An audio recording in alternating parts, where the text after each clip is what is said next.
Sneakers and Cleats, the podcast. Welcome back to the Sneakers Cleats podcast. It is Monday, August 18th. This is episode 218. I feel like I haven't done this in forever. Welcome back, Chuck. I don't feel like I've done this for fresh forever. off of Chuck's vacation. I was on vacation earlier this month, so so was Zach. So we were off for a week, and then we came back once last week. Had to cancel last Thursday for reasons that we don't need to say on the pod. So, what's going on, Chuck? Not much.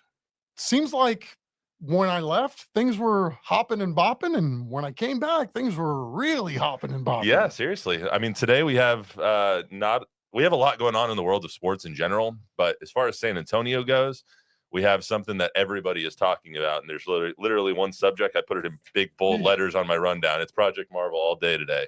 So that's pretty much all we're going to be talking about today on the podcast. Remember to subscribe to the YouTube channel, News 4 Fox SA, download, rate, review the podcast version wherever you get your podcast. Wanted to ask you, though, your vacation, you went to Green Bay. I did. How was that? It was Saw great. your Packers in person? I did. My brother and I took my mother up to Green Bay. That's where she's from. And we were at the practice on Tuesday of last week. Ben Sims, by the way, the young San man Antonio's from Clark, had a phenomenal practice, had a huge one-handed catch in the end zone on a deep ball, scored a touchdown, then had a touchdown call back in the preseason game. But my mom just kind of said under her breath, "I like it here." I was like, God, this is, Well it done. was well done. Chuck. Yes. Well done, Chuck and brother. Yes. We really had a good time. The three of us bonding. We saw cousins. We met some new cousins. And Kirk Cousins? No. Not that guy's, Did you I drive? always think of the Vikings. Did you when I drive think of them. again? We drove from Green Bay to Chicago, which is about that's 3.5, 4 hours. And then we also drove to the UPA, the Upper Peninsula, and we did a little grave site searching, which was, I'll save that story for another time. Grave but site searching. yes. Okay. Well, Getting in touch with our past. mine was Ancient past. 1800s past. fair enough. I'm also coming back from vacation, the Dominican Republic. Beautiful time. Yeah. Here. Actually, not right now, because there's a hurricane going right over top of it. So we got out of there right in time. But it was beautiful. Punta Cana is fantastic with my in-laws. So that was a damn good time. Highly recommended? Highly recommended. Majestic Elegance was the resort we stayed at, the all-inclusive. We did not leave the resort. There was a casino on property. It was fantastic. All the comforts of home. Beach was right there. All of our rooms were swim-up rooms, which were great. So there was a pool right outside. It was just great. I'm peeling like you wouldn't believe. Me too. I played golf. Because I was sunburnt like crazy. I played golf poorly. I shot a 95 internationally, so I was impressed with that.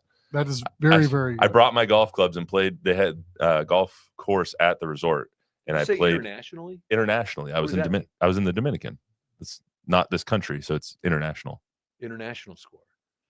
Yeah. So what I wanted to know is what's the conversion rate? Is that like a 75 American?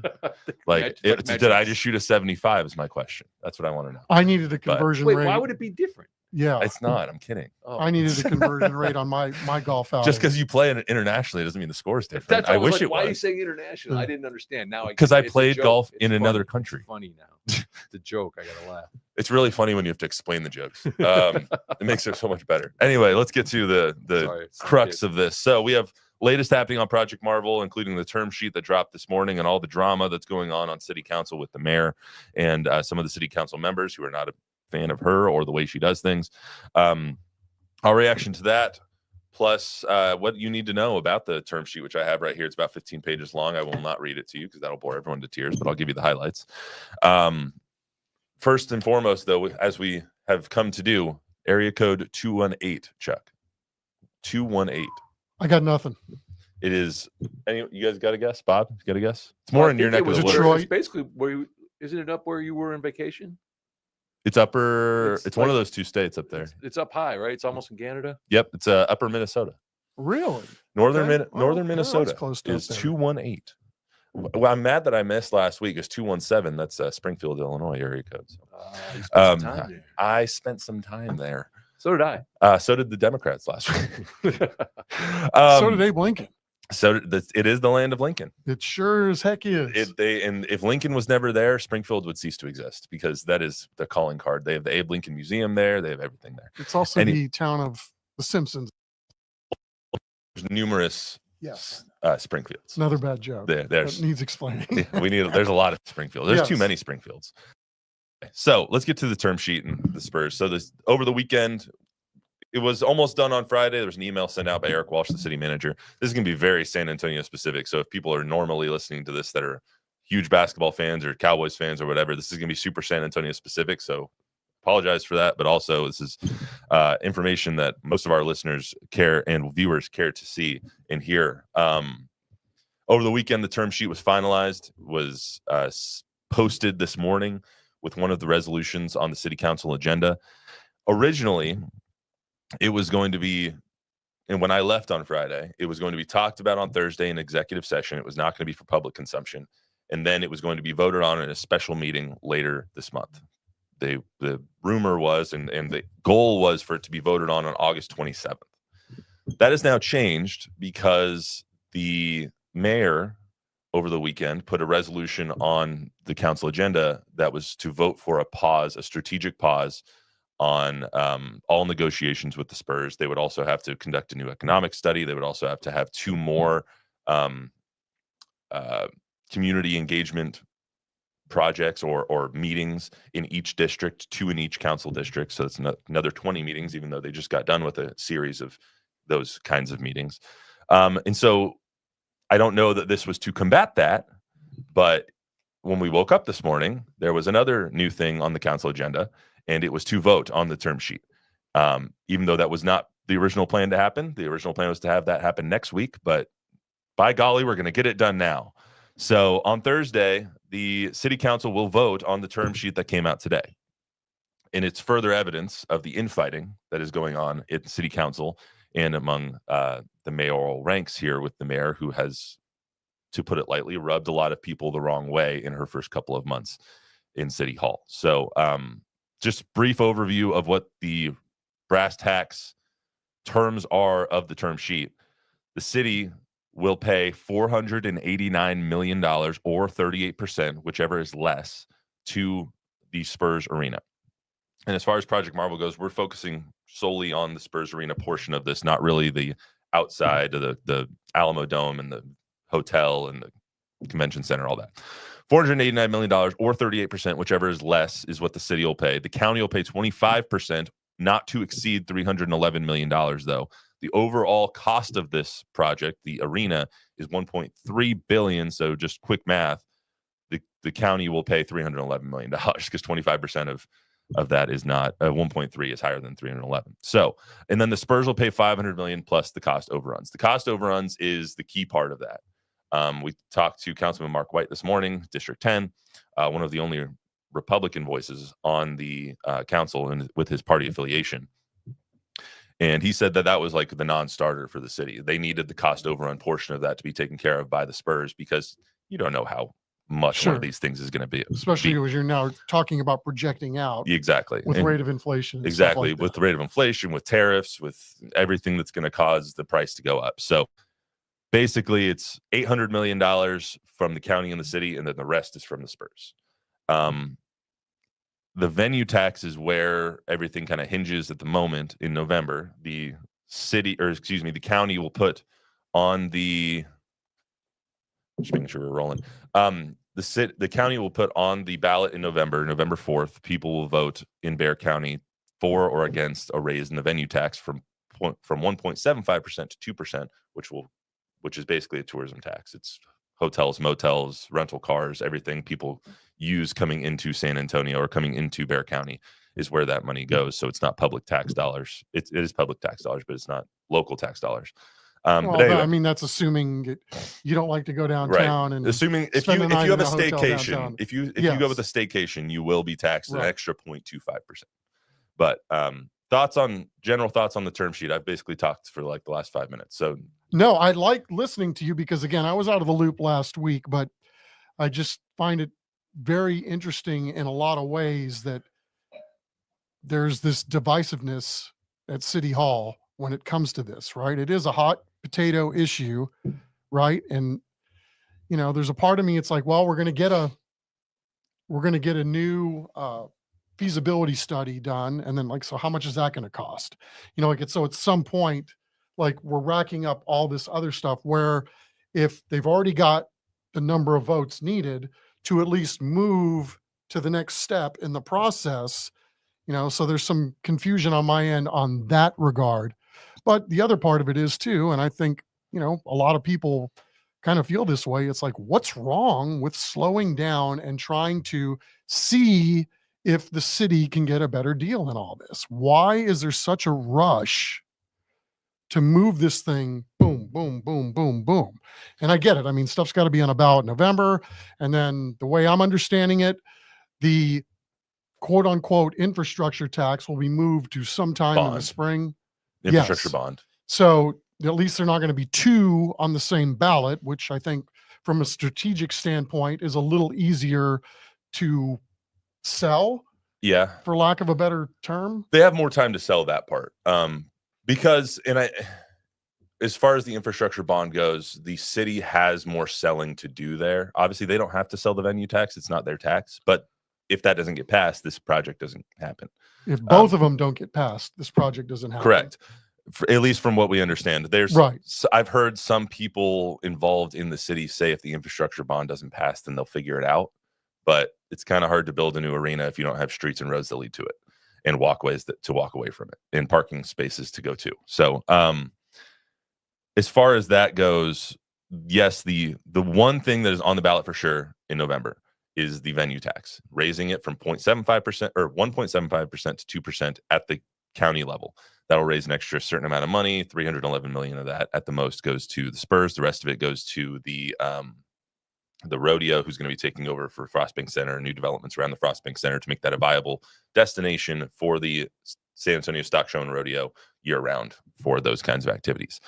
And they have a really great plan with that. I've seen it. I was there at the commissioner meeting when that happened, and it was a really enticing plan to really make that area viable year round for different activities.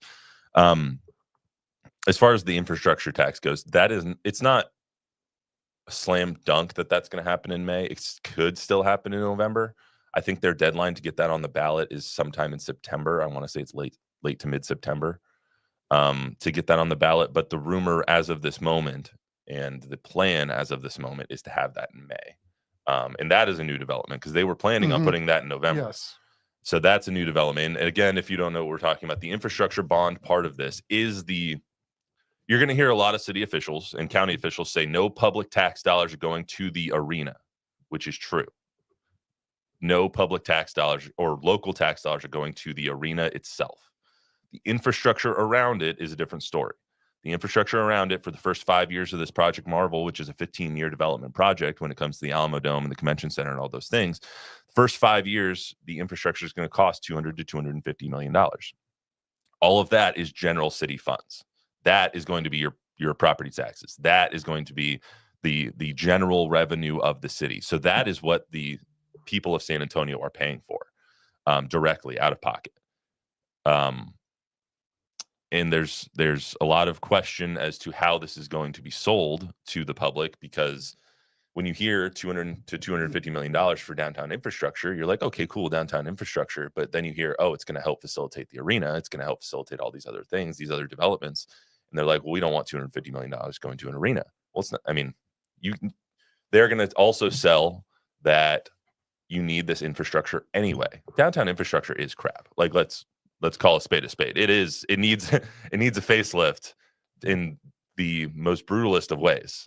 Everywhere you turn downtown, there's cones anyway. But now they need, in order to have this arena, you need a downtown that you can actually travel to and is not a cluster F of just cones and construction. And that's what this $250 million would go to. So, yeah. I guess I'm in the dumb guy club that thought that why don't we already have this money for stuff like this already? The whole damn town needs streets. We can see that, you can find a street driving around down here that isn't under construction, or at least down to one lane. I mean, please point it out to me so I can find a new way to work, right? Seriously. So, I mean, again, these are all things that voters, assuming that this eventually reaches its latest conclusion, are going to have to decide, how they want to parcel this out. But I mean, this is a prickly pear. There's no question about it. A couple of things I want to hear from Mark White about. So we talked to. We're going to go to number 2, Javi. I think it was the first one that you have queued up. He was on our shows today, both on News 4 this morning and on Fox SA this morning on the morning shows, and he did a separate interview with us afterwards. And Mark White has kind of been, he's the District 10 councilman, took over for Clayton Perry a couple of years ago, was revoted in this past election. He has kind of been the, I don't know the way to say this, the thorn in Mayor Gina Ortiz-Jones' side. They're kind of been the two bumping heads the most when it comes to the new CCRs and the way that everything has been done in behind closed doors. Mm-hmm. And I mean, we've heard a lot of stories from them about how Mayor Jones is changing the way things are done in city council and in city government. And a lot of it has rubbed a lot of people, including Mark White, the wrong way. So just a little bit of backstory. When you hear what he has to say, take it from that perspective of he is someone who is directly competing with what Mayor Jones wants. So this is him explaining the terms of the term sheet. Yeah, so it's important to note that no local tax dollars here from our citizens are going towards this deal. The city's portion is going to be paid for almost exclusively by these project finance zone dollars, which are state sales tax dollars that can be used on projects like this. So you're going to have that money that if we don't use, it goes back to the state. You're going to have the county portion, which is about $311 million. And that's going to be paid for by a tax on folks that use hotels and rental cars. And then you're going to have the Spurs portion, which is going to be $500 million plus everything over that that the arena costs. So important in that, and when you hear people say the Spurs are not, or that the no public local dollars are going to the arena, this is what they mean. So $489 million is the cap for what the city is going to spend on this arena. All of that money is future money that they're going to be bringing in through the Spurs lease agreement, which is $4 million a year, increasing by 2% every year, equals out to somewhere around $150 million over 30 years. They're also going to be doing the ground rent for all the private development, revenue from the Hemisphere Tax Increment Reinvestment Zone, the TERS tax, and revenue from the Project Finance Zone number 2, which they created a couple of weeks ago. I'll explain that in a second. So the way that all of this is going to happen and the city's portion is going to happen is it's going to be funded through bonds that the city lets out. It's basically debt that the city releases, and they are in debt to themselves. The answer I couldn't get earlier when I was on the phone with people from the city was $489 million. You're going to pay that off with future money. Yes. So how are you paying for it up front? And that was an answer that they did not want to give me, because it seems as though that will be public money that is fronting the $489 million. I don't know this for a fact, but it would make logical sense that if the city is paying $489 million in 2028 through bond measurements, and they don't have $489 million in a rainy day fund, that you're going to need to pay that off somehow, and you're going to pay that off through all these future revenues, but you're going to have to pay it up front with tax dollars, is how it reads to me. I could be wrong, but that's how it reads. Yeah, I can't speak to that. I mean, I thought there was something that somebody said at the city council meeting a couple of weeks ago August about 6th. it. Just basically take out a loan, got to pay the first loan back by sometime in the 2030s, and then the second loan would be paid off in the 2040s. Yeah. Who they It paying? could work that way as well. Who are they paying? The city is, how it's been explained to me, is the city's going to be paying themselves back. So they are going to take out a loan against themselves for $489 million over a certain period of time through bonds.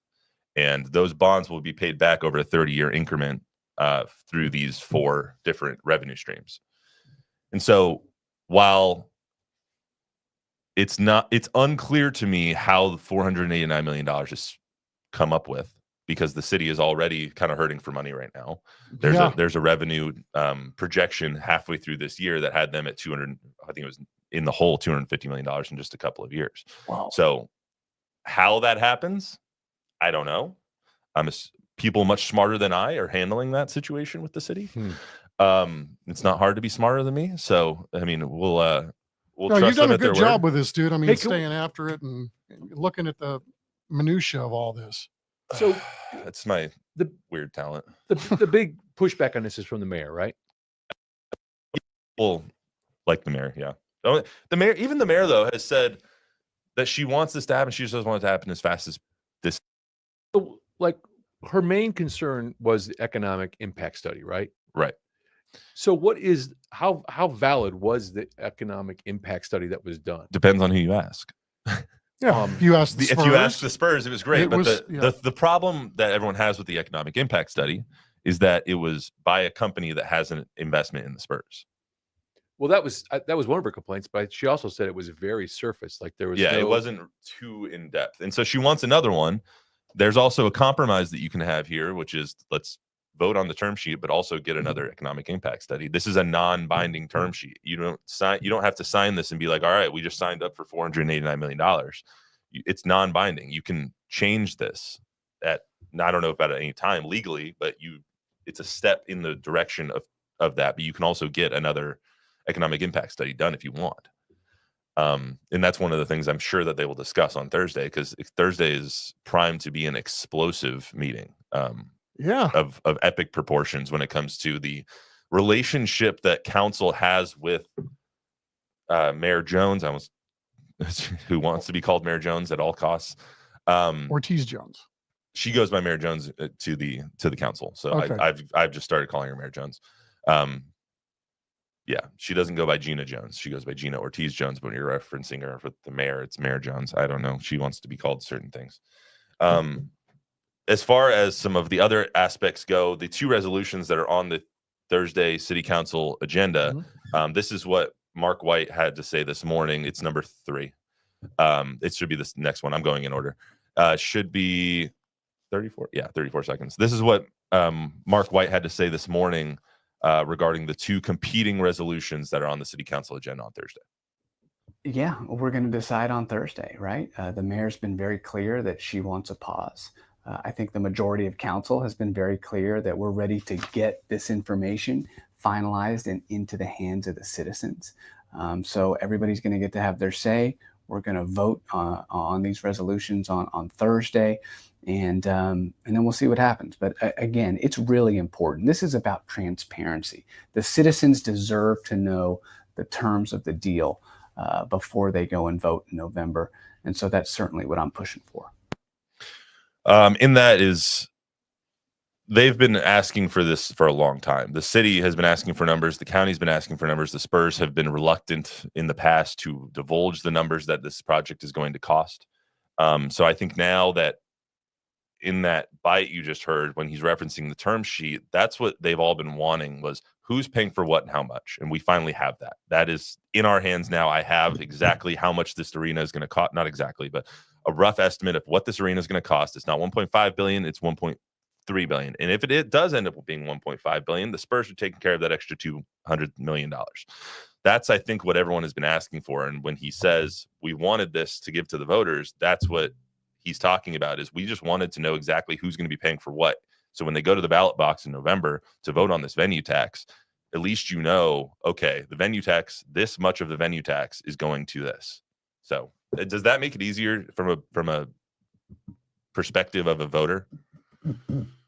I don't know, because I think it's, where you're, it's all about transparency, and yet it's just now becoming transparent in some regards, right? But there's still a lot of dancing around and, word salading here and there. And I mean, it's a difficult proposition all around to wrap your head around, because of, unless you're talking to people on the inside, which I know we all are, if you're the average voter sitting at home, how are you looking at this?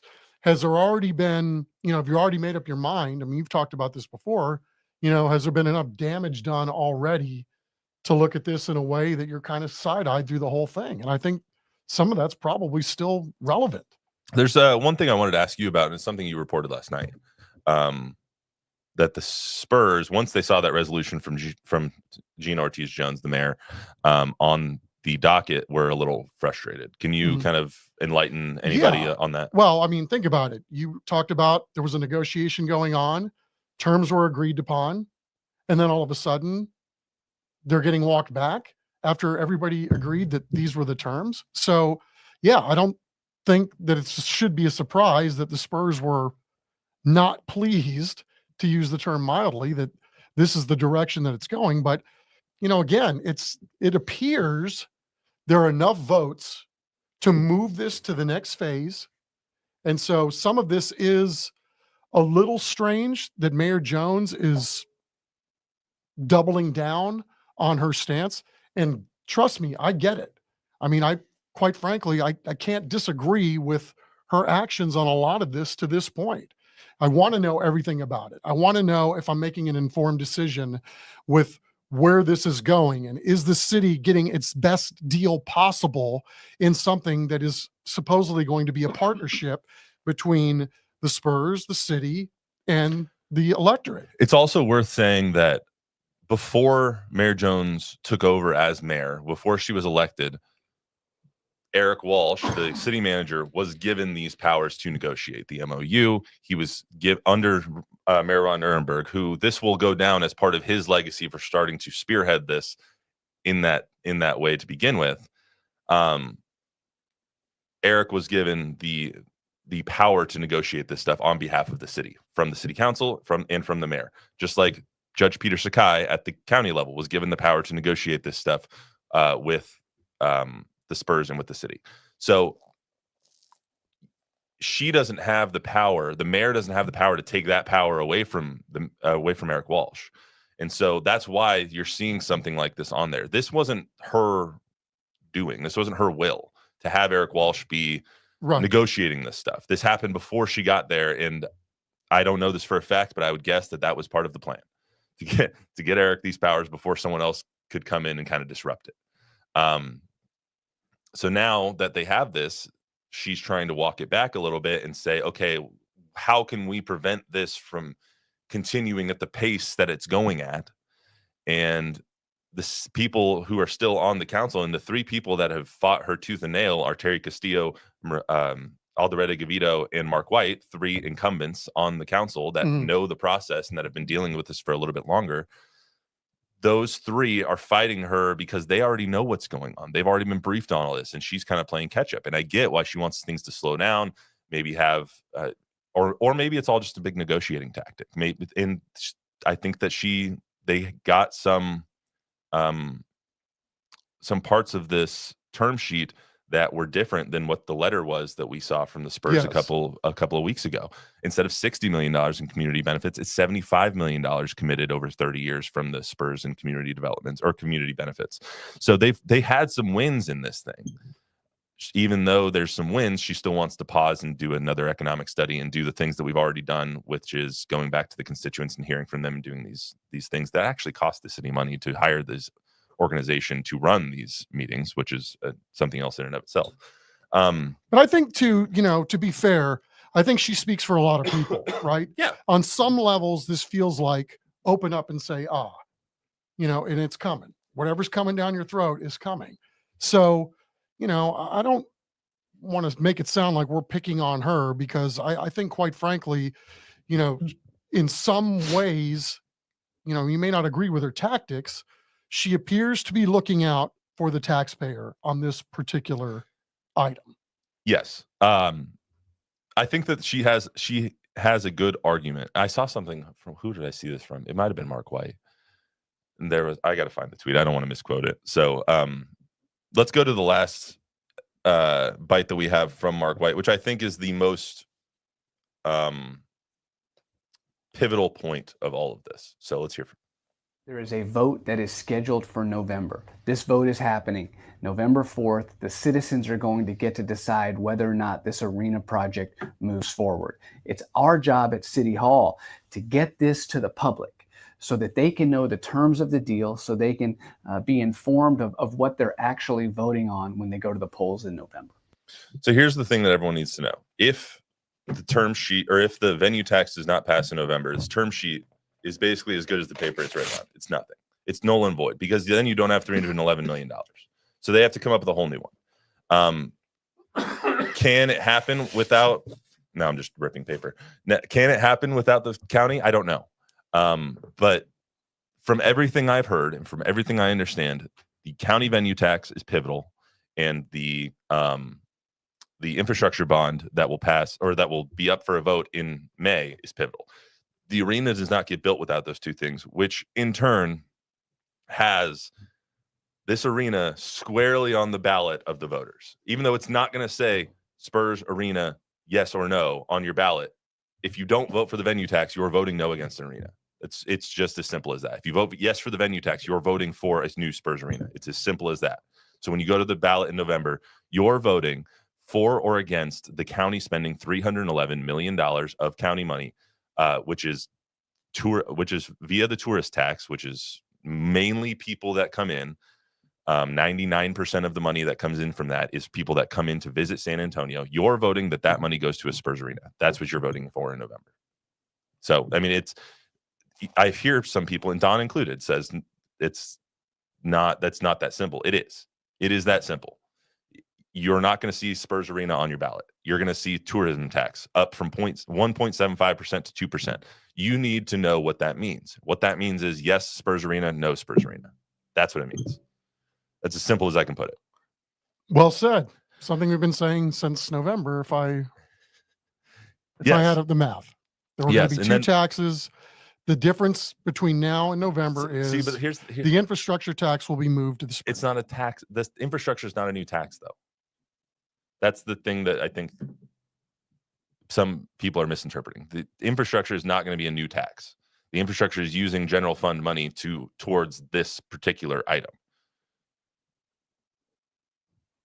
But we got to go vote on it. See, I mean, you have to vote on it because it's public funds that are going to be used in a certain large. I mean, again, portion. we can chop this up any way you want to look at it, but this is why there's confusion. And then we talk about, the average guy sitting at home doesn't understand, or he's too dumb, or whatever. It's like I think we're missing the boat here. Is we're making this more complicated than what it needs to be, and we're trying to bob and weave and duck and dodge and say this and move this and PR this. And, again, this is why there's mass confusion. And the more mass confusion there is, I think does not work for anybody that wants to see this thing pass. Fair enough. And the two other points on the term sheet that I wanted to bring up. Then there's a non-relocation agreement, which we heard Jalen McKee Rodriguez, District 2 council person, talking about the other day. Excuse me. I'm trying to get over this cold. I can't shake this cough. There is, over the term of the 30-year lease, the Spurs cannot play their home games elsewhere. So no more I-35 series is essentially what that means. They would still be able to play some games internationally if they work that out with the NBA, and they have to come to council for approval on that. But the Spurs cannot play 2 home games in Austin anymore if this happens starting in 2032, 2033 when this new arena is built. So that's one thing. The other thing I thought was interesting is that the arena, it says in the term sheet that the arena and design would take up to 57 months, which would put it opening in 2032, 2033, after the bond measure in 2028 is passed by the city to put these $489 million towards the arena. That basically coincides perfectly with the Spurs lease ending it with the county. So they're not going to, as of this term sheet, they're not going to leave the Frostbank Center early. They're going to play out their lease with the county at the Frostbank Center and then switch over to downtown if this arena gets built in 2032, 2033 is the other part of this that I thought was interesting. But, Bob, you got anything? We got a surprising number of comments in here. Awesome. Thanks for tuning in, everybody. Yeah, let's start with Robert Smith, who's always in here. Robert, nice to see Robert. you. Missed you over the last 2 weeks. Yeah, he puts pretty simple. A new arena might be what the city needs, and then I think a good representation of the other. Well, Rick Gutierrez says, if OKC gets it, why can't San Antonio? That one's also much different. Once Don's back, I'll have him elaborate on that because I saw him on Wednesday last week watching a 2023 conference that the mayor of Oklahoma City was talking at. It was just a speech that he was watching at his desk, and I was like, "What are you doing? What are you? I have other things to do. Why are you listening to 2023 OKC speech?" But that's also, they're paying for like 99% of that stadium up in Oklahoma City. And I think Henry Lopez summed up, I think, what a lot of people are thinking. He says it's wasting time building a new Spurs arena. We should use the money on something that the whole of San Antonio needs, like our streets, shelter, or whatever else needs to be done. That's just a waste of money building a Spurs arena. And I think that's what people like, hey, you're using this money. Why not use it for stuff we actually need? So you want to handle that? Well, I mean, all right. that's such a, I mean, it's a good point. It also opens up the whole can of worms of why hasn't this stuff already been happening?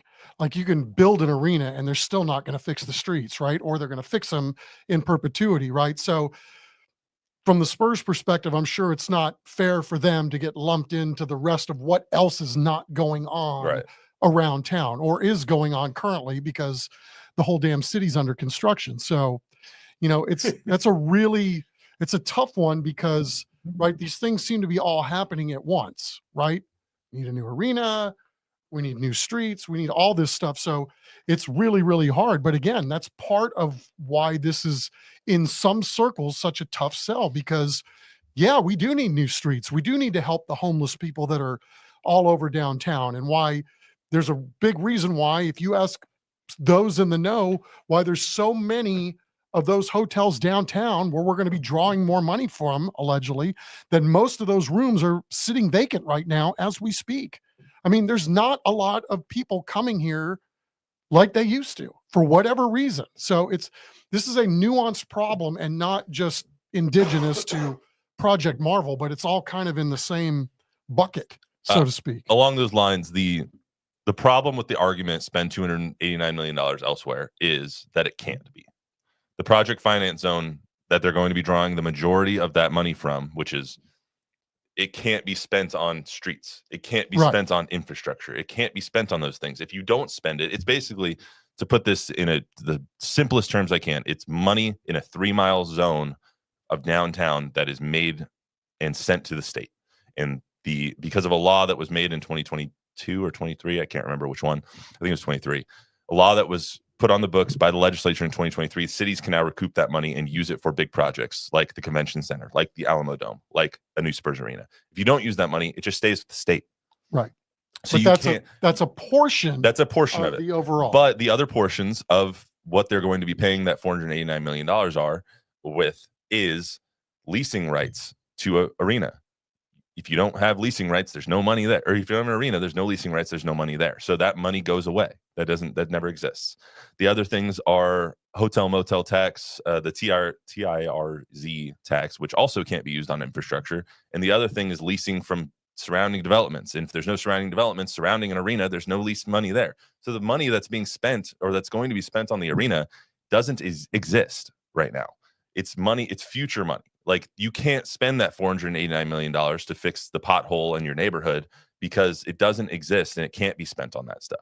The $200 to $250 million that is going to be in an infrastructure bond, probably in May, can be. That's the difference. The money that is going towards downtown infrastructure that they're earmarking, $200 to $250 million, that can be spent throughout the city. And that's the best argument that people have about voting no for that, is why do we need to put $250 million just in this 3-mile radius downtown, when my streets on the upper northwest side or northeast side or south side or over by Alamo Ranch, or, where, insert name here of town or area of town, why aren't those dollars being spent there? That's the best argument that people have when it comes to the infrastructure bond. One last comment from Rick Gutierrez. He says, our downtown needs a facelift. It's that simple. And the renderings are beautiful. And I agree. I think the renderings are no really question. Nice. Yeah, 100%. Right? I think we said that day one, right? Yeah. Who doesn't want this in their town? Also, right? don't be surprised when everything's finalized that it doesn't look anything like that. that was just really. Maybe not anything. That was probably an over exaggeration, but it might not look exactly how they drew it up. They still haven't designed the stadium. The stadium's going to look completely different, I'm sure.